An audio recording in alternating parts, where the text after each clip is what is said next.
Hello everyone, welcome back on recording club YouTube channel. कैसे हैं आप सभी? उम्मीद करता हूं कि आप सभी स्वस्थ, प्रसन्न और मस्त होंगे, अपने कार्यों में व्यस्त होंगे। उम्र हमें थका नहीं सकती, उम्र हमें थका नहीं सकती, ठोकरें हमें गिरा नहीं सकती। यदि मन में हो आत्मविश्वास और इच्छा शक्ति, तो कोई भी परिस्थिति हमें हरा नहीं सकती, हमें हरा नहीं सकती। सभी साथी स्वीकार करें अभिवादन इंदौर से आरसी विनोद गढ़वाल का। आज है दिन शुक्रवार और तारीख है 27 नवंबर 2020। जैसा कि सभी साथी जानते हैं कि शुक्रवार का दिन रिकॉर्डिंग क्लब में the story of recording club के नाम पर होता है और the story of recording club प्रस्तुत करने का उद्देश्य है कि सभी साथी जो आज रिकॉर्डिंग क्लब परिवार के सदस्य हैं, वे रिकॉर्डिंग अजमेर कैसे रिकॉर्डिंग क्लब बना, प्रारंभिक तौर पर रिकॉर्डिंग अजमेर के समक्ष क्या क्या चुनौतियां रही और उन चुनौतियों का सामना करते हुए कैसे एकला चल की नीति आज एक सामूहिक उत्तरदायित्व की भावना से कार्य कर रही है। इन तमाम परिस्थितियों से पारिवारिक सदस्यों को अवगत कराया जाए और इसी उद्देश्य से इस रिकॉर्डिंग क्लब की कहानी की शुरुआत की गई थी, the story of recording club. तो the story of recording club का आज पार्ट 122 लेकर उपस्थित हूं। 122वां रिकॉर्डिंग क्लब की कहानी का अंक आपके बीच साझा करने के लिए हाजिर हूं। साथियों, इस 122वें अंक के पूर्व रिकॉर्डिंग क्लब की जितनी भी कहानी आई है, अर्थात the story of recording club के पार्ट्स आए हैं, उन सभी पार्ट्स में आपने समय समय पर उन वरिष्ठ साथियों को सुना है, उन सहयोगियों को सुना है जिन्होंने इस रिकॉर्डिंग क्लब को रिकॉर्डिंग अजमेर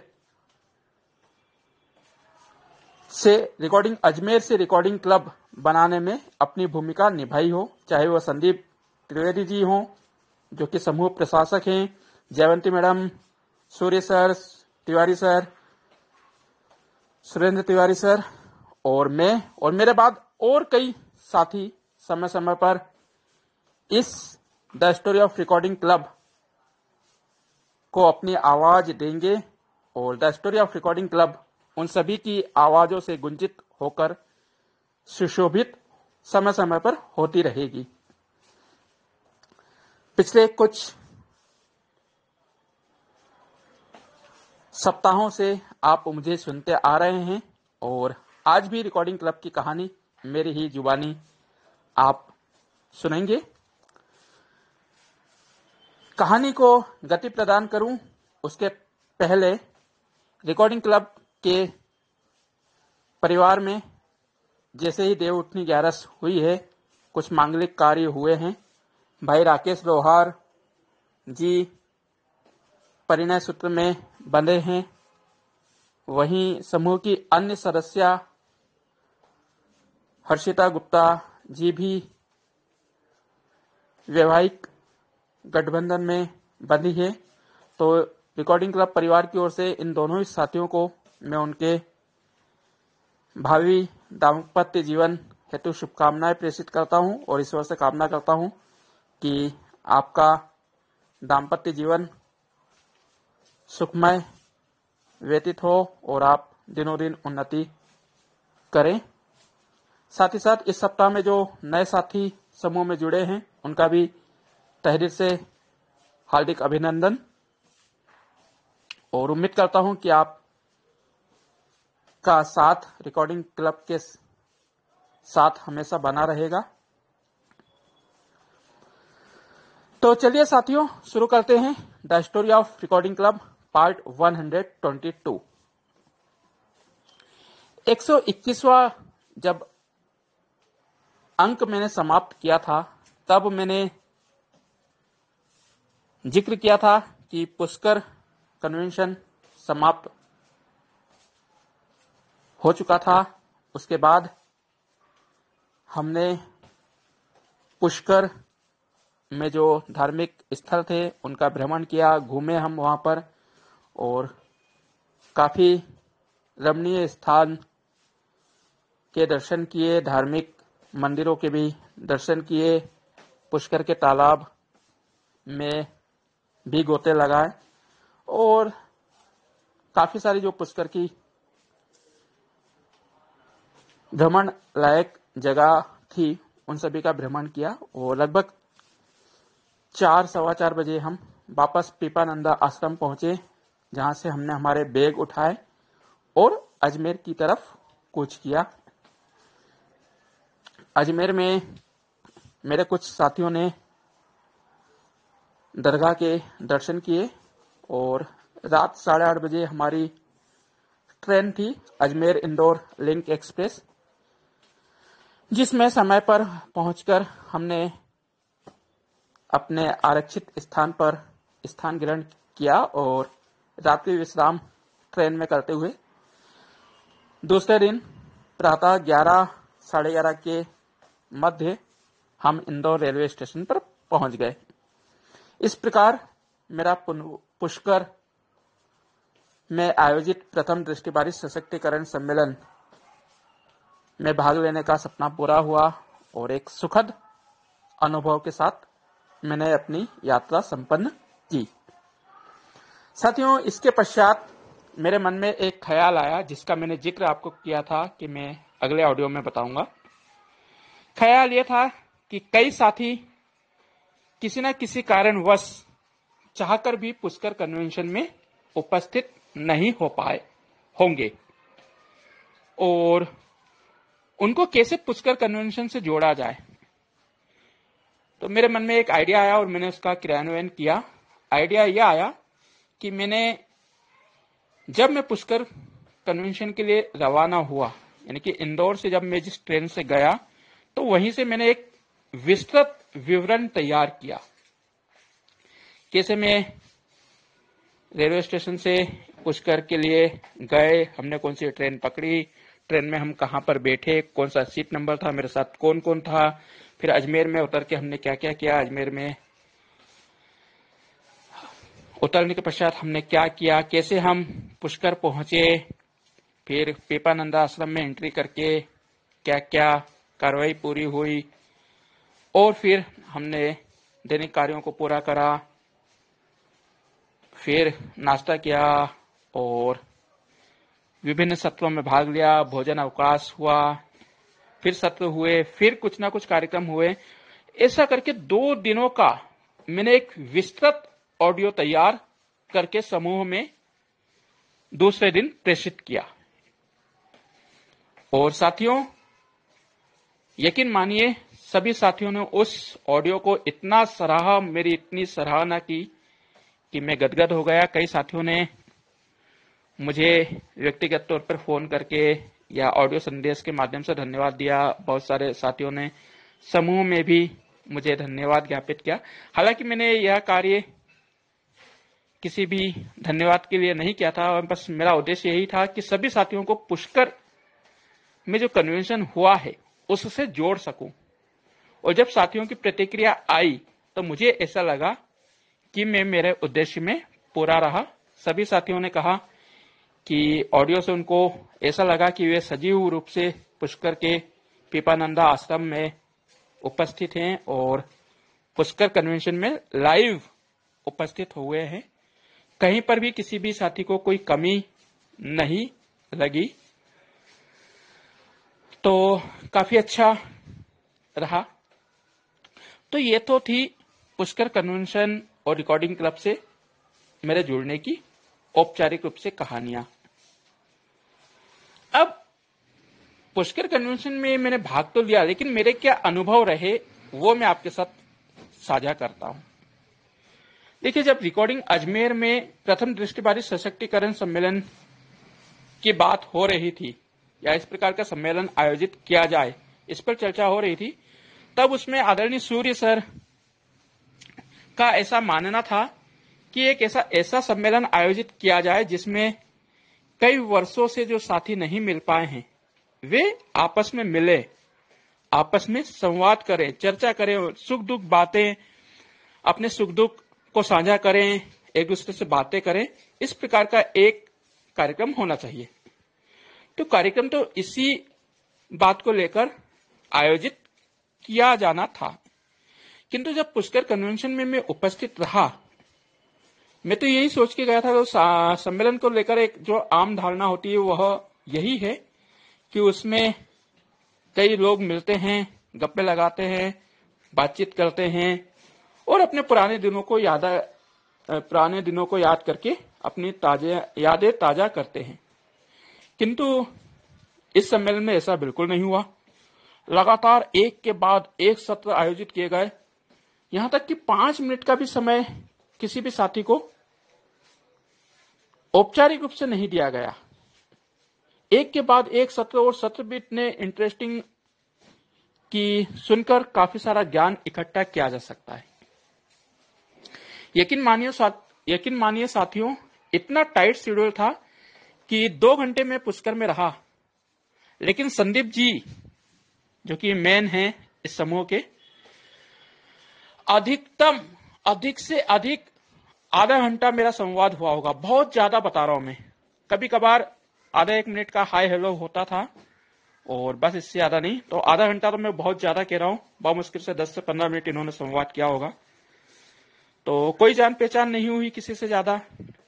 कपिल जी के साथ जरूर कुछ समय बिताया, किंतु उनके साथ भी जो समय बिताया गया वह उनके प्रश्नोत्तर की जो सामान्य ज्ञान की प्रतियोगिता थी उसके प्रश्नोत्तरों को लेकर समय बिताया गया, यानी कि व्यक्तिगत चर्चा करने का कोई समय नहीं मिला। ना ही अर्पण जी, प्रतीक भाई, सूर्य सर, ऐसे कई नाम थे, चंद व्यक्तियों के नाम ही गिने जा सकते हैं जो कि उस विपुल जैन, लक्ष्मण मेवाड़ा, ऐसे चंद नाम ही हैं जिनको उस कन्वेंशन में मैंने प्रत्यक्ष रूप से जाना पहचाना। इसके अतिरिक्त और किसी भी साथी से नहीं मिला, या मिला भी हूं तो कुछ सेकंड्स के लिए, और इन साथियों से भी 2-2, 4-4 मिनट की ज्यादा से ज्यादा बात हो पाई। तो बहुत ज्यादा टाइट शेड्यूल इस कार्यक्रम का रखा गया, और जिसके कारण मुझको लगता है कि जो उद्देश्य था वो तो शायद पूरा नहीं हुआ। हाँ, लेकिन जो टाइटल दिया गया था, जो शीर्षक इस कन्वेंशन का दिया गया था, प्रथम दृष्टिबाधित सशक्तिकरण सम्मेलन, तो दृष्टिबाधितों के सशक्तिकरण हेतु जो कदम उठाए जा सकते थे या उनको जो जानकारियां दी जा सकती थी, उस कार्य में यह जरूर सफल रहा है। बाकी मेल मिलाप के हिसाब से या एक दूसरे के परिचय से साथी एक दूसरे को जान पहचान सके, उन्हें पर्याप्त समय मिले समझने का एक दूसरे को, तो वो समय यहां पर नहीं दिया गया था, जिसको लेकर बाद में अनौपचारिक रूप से जब संदीप जी से चर्चा हुई तो बताया भी गया था। तो उन्होंने कहा भी था कि आगामी कन्वेंशन जब भी होंगे तब इन बातों का ध्यान रखा जाएगा, और कुछ हद तक ध्यान दिया भी गया है। इतना शेड्यूल टाइट कभी भी नहीं रखा गया है, कभी भी इतना टाइट शेड्यूल यानी कि कन्वेंशनों में नहीं बनाया गया है। किंतु हाँ, उसके बाद भी जितने 3 अन्य कन्वेंशन हुए हैं उसमें सम्मेलन की गुणवत्ता पर जरूर ध्यान दिया गया है। एक के बाद एक सेशन रखे गए हैं, किंतु समय समय पर साथियों को मिलने मिलाने का अवसर भी प्रदान किया गया है। तो साथियों, जो अनुभव मैंने आपके साथ रखा है, यही अनुभव अन्य साथियों के साथ भी अनौपचारिक रूप से रखा था। तो कुल मिलाकर बहुत अच्छा लगा पुष्कर कन्वेंशन में भाग लेना और वहां की गतिविधियों को जानना।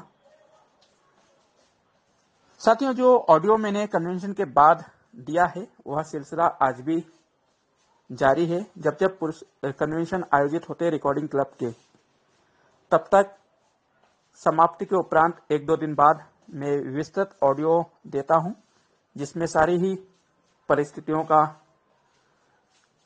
वर्णन किया जाता है और कोशिश की जाती है कि एक सजीव चित्रण आपके साथ साझा कर सकूं और आपको अनुभव करा सकूं सजीव उपस्थिति का। इसके बाद लगातार रिकॉर्डिंग अजमेर से मेरा लगाव बढ़ता गया और फिर धीरे धीरे रिकॉर्डिंग अजमेर रिकॉर्डिंग क्लब में तब्दील हुआ। पुष्कर कन्वेंशन के पश्चात फिर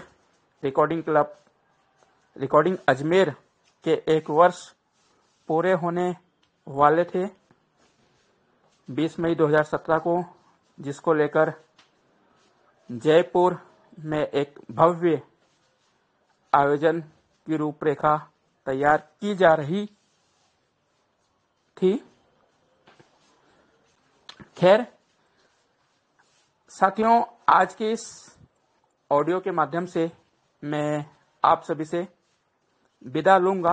तात्कालिक तौर पर विदा चाहूंगा, क्योंकि जैसे जैसे रिकॉर्डिंग अजमेर की गतिविधियां आगे बढ़ती जाएंगी और जहां जहां पर मेरी भूमिका संदीप जी को लगेगी या आप सभी को महसूस होगी, वहां वहां पर मैं इस स्टोरी में अपनी आवाज आपको सुनाता रहूंगा। और जहां जहां पर भी किसी भी रूप में मैंने कोई रोल अदा किया है, तो उस रोल को आपके साथ साझा करने के लिए मैं उपस्थित होता रहूंगा। अब कहानी जब अगली बार आप सुनेंगे तो वो अन्य किसी साथी की आवाज में सुनेंगे, क्योंकि रिकॉर्डिंग क्लब ने सदैव अपने उन तमाम साथियों को मौका अवसर देने का प्रयास किया है जिसने रिकॉर्डिंग क्लब में किसी भी रूप में अपनी सक्रिय भूमिका निभाई है। हालांकि मेरा रिकॉर्डिंग क्लब से लगाव दिनों दिन बढ़ता ही गया है, इस कारण समय समय पर मेरी भूमिकाएं भी बढ़ी हैं और जैसे जैसे समय आएगा कहानी में उस दौर का, तो उस दौर में मैं आपके साथ जरूर हूंगा, ये मैं आपको वादा देता हूं और उम्मीद करता हूं कि आप सभी इस कहानी के किसी न किसी रूप में सहभागी बनेंगे और अपनी आवाज भी आपको देने का यदि अवसर मिलेगा तो आप इसे अपनी आवाज देंगे। तो साथियों, औपचारिक रूप से मेरी कहानी तात्कालिक तौर पर समाप्त होती है, लेकिन रिकॉर्डिंग क्लब की यह स्टोरी निरंतर जारी रहेगी आप सभी के सहयोग के लिए। तो उम्मीद करता हूं कि आप सभी का सहयोग हमें मिलता रहेगा। साथियों, आज इस स्टोरी के माध्यम से उन तमाम साथियों से निवेदन, गुजारिश, आग्रह, विनय करना चाहूंगा जिन्होंने अपना आर्थिक सहयोग रिकॉर्डिंग क्लब को अभी तक नहीं दिया है। प्लीज आप अपना क्षमता अनुसार सहयोग प्रदान करें ताकि रिकॉर्डिंग क्लब और अन्य दृष्टिबाधितों के लिए अच्छे से कार्य कर सके, हमारा रिकॉर्डिंग क्लब सदैव चलायमान रखे,